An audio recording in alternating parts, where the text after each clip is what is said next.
আমি বাঁকুড়ার মুকুটমণিপুরে চলে গিয়েছিলাম নৌকা চালাতে, কিন্তু আমার সঙ্গে এরকম এরকম হবে এগুলো তো কল্পনার বাইরে।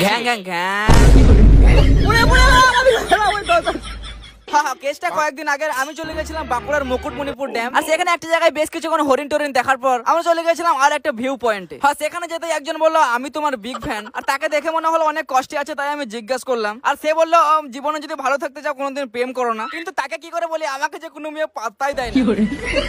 গাইস আমাদের ঘরে তো টাইলস নাই, তাই যেখানে এরকম টাইলস দেখি সেখানে এরকম পিছল কাটতে মন চায়।